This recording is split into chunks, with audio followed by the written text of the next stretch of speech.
how they're using Sam Darnold.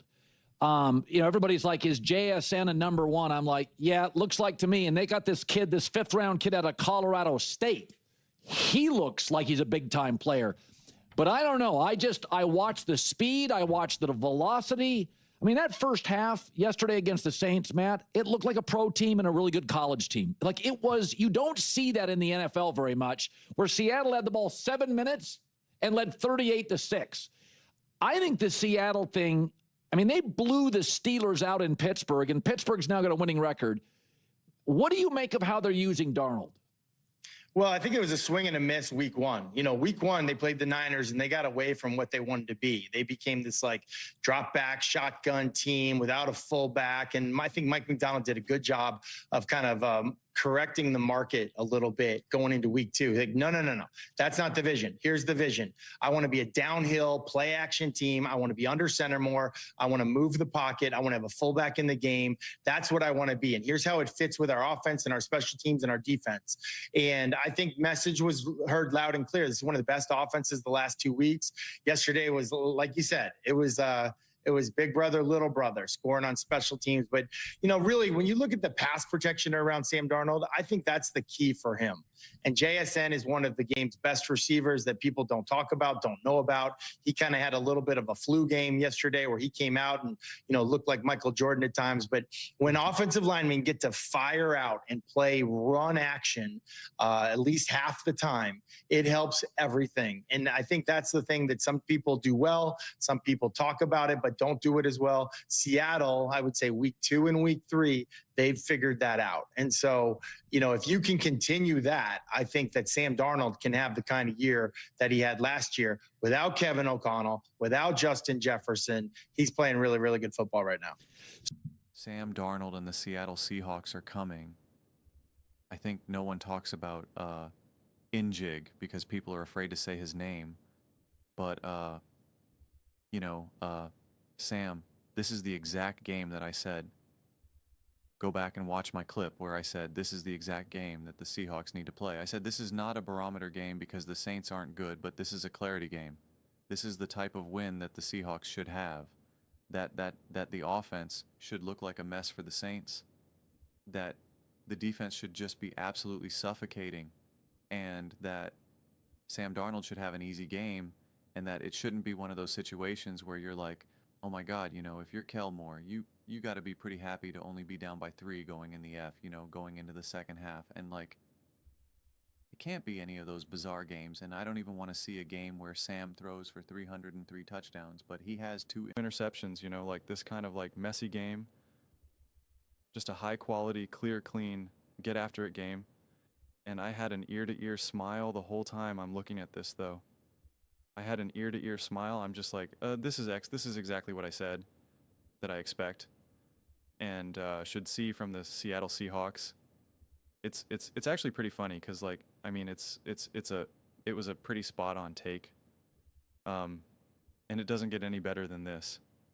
It was just, I even wrote smart, easy, took care of business. That was the definition of this game right here. Smart, easy, took care of business. Didn't try to do anything too extreme. Was clearly controlling the game. Still had some, Sam Darnold and you and Jigba are just, the chemistry is off the charts right now. The one scramble throw.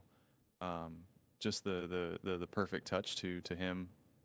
It was just a thing of beauty. I really think that if it was another quarterback wide receiver duo, people would be like, oh my God, what's so amazing?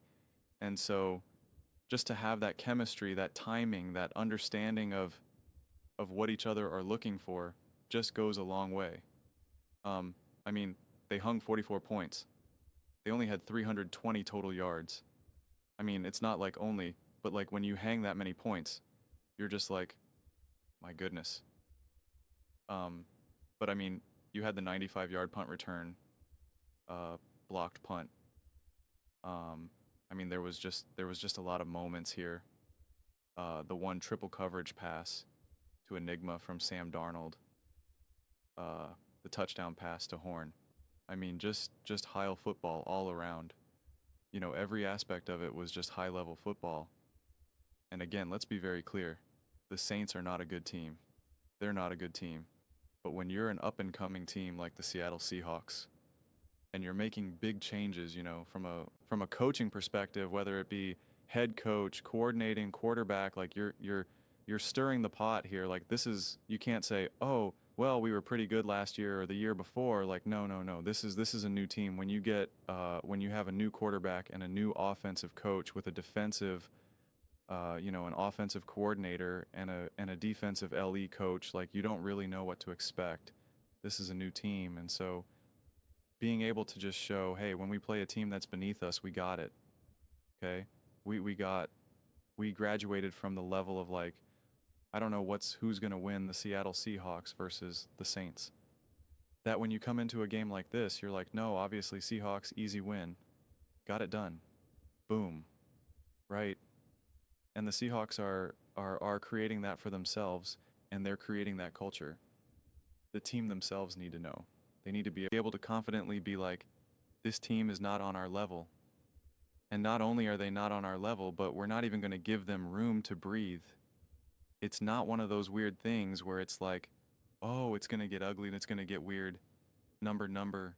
We graduated from that. Yeah. There's going to be a random game that we lose or play tough in against a bad team. But that's just the NFL. But when we're all ready, when we're all focused, when we're all composed, we know to our core. And then if we do have a game where we play a Saints team or we play bad, we don't have to look in the mirror and say, oh gosh, are we just not as good as we think? We just chalk it up and say, hey, it's just the NFL, man.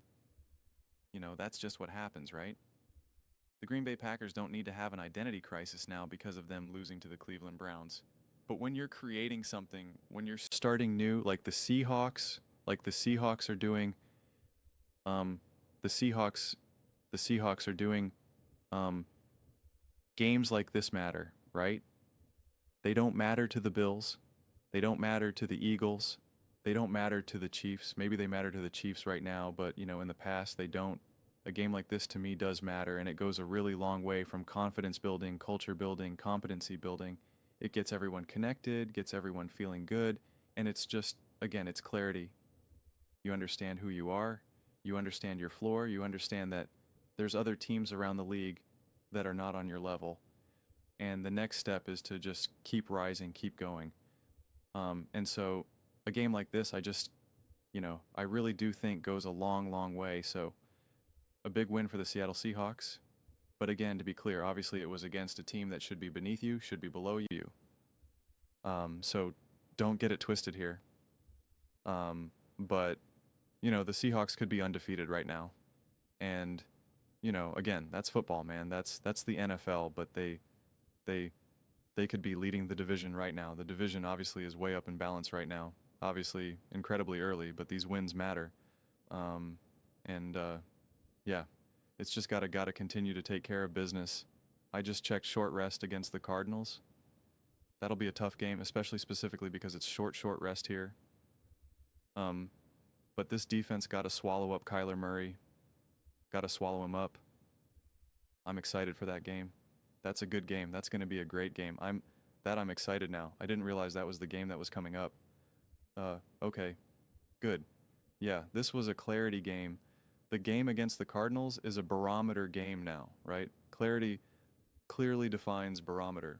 You know where you're at. You have a reference point. Clarity is, this is who I thought they were. Are they or are they not? And they passed that test. Now, Cardinals short rest, a team that's pretty good, not terrible, not awful, division rival. What do you do in this moment? What do you do, right? Do you continue to big brother, little brother, what do you do? I love these games. I love it. But those are just my thoughts. I'd absolutely love to hear yours. What do you guys all think about the Seattle Seahawks? Sam Darnold. Are they clear the Seahawks are a playoff team of Sam? Oh, I didn't even realize. He didn't even ask that question. But let me know in the comments below. I read every single comment. It's whether you agree with me or disagree with me.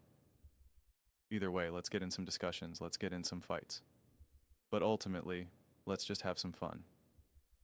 and please do consider subscribing. We are building an amazing community here, and I absolutely love to see you part of it. I want to build something that we all generally feel connected to, something that we're really excited to be part of. I think we're well on our way to doing it, and please don't forget to give this video a thumbs up, as it really does help the visibility and the algorithm. Thank you so much. See you next time.